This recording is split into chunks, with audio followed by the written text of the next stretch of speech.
Keith says, hey Bruce, almost finished the ISSO Foundations course and wanted to let you know that I really enjoyed the course. I am new to the ISSO role, but I have worked in IT disaster recovery and IT operations field for 20 years now. I needed to see practical steps to gain some confidence. I work in a federal agency, and surprisingly, there hasn't been a lot of training and courses to help me out. I imagine the FIPS reviews and control assessment skills will come as I do more of them. Yes, just wanted to say thanks, and I have a great interest in the risk management framework process. I have a bachelor's degree in cybersecurity management, but no one will hire me. I want to write CAP certification. I want to write the CAP certification to boost my chances to gain employment. And which of your courses should I purchase? And this is coming from Elizabeth. Oh, that's two different comments. I'm sorry. So somebody's saying thanks for the course.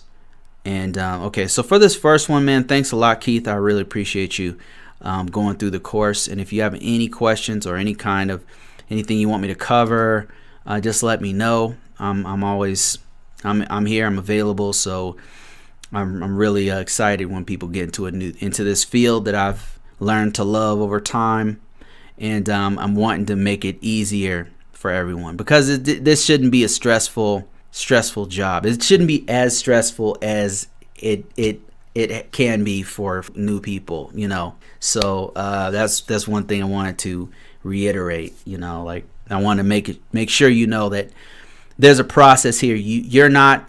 One of the things that we do as cybersecurity people, especially ISSOs, is we try to take on the burden of the whole security space. Like, we try to take on all the security vulnerabilities and all the problems, and that's really not the purpose of this. This is a process that basically it forces the organization to take responsibility in kind of a more decentralized manner. The person who has sole responsibility at the end of the day is really the person at the top, the CEO, the head of agency, it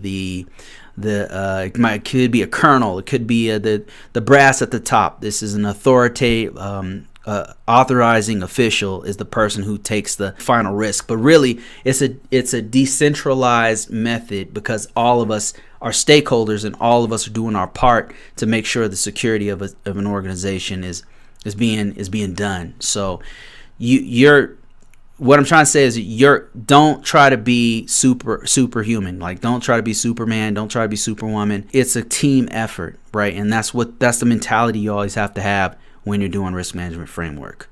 And in a way, you have to kind of be a leader, because everybody's doing their own things. Like, your firewall guy is doing his own thing. Your vulnerability manager, she's doing her own thing. Your managers run around like a chicken with their head cut off, doing their own thing. Like, you have to be kind of a leader and bring everyone together in those meetings and bring up good points about the security of the organization. You know, bring up, if you know that vulnerability management's not quite up to snuff, like, that might be something you want to bring up, you know, but not in a way that's attacking this other team, but saying, hey, this is kind of where we need to step it up, you know, and if you guys need help, then, you know, try to help where you can, you know, without overstepping your bounds, of course.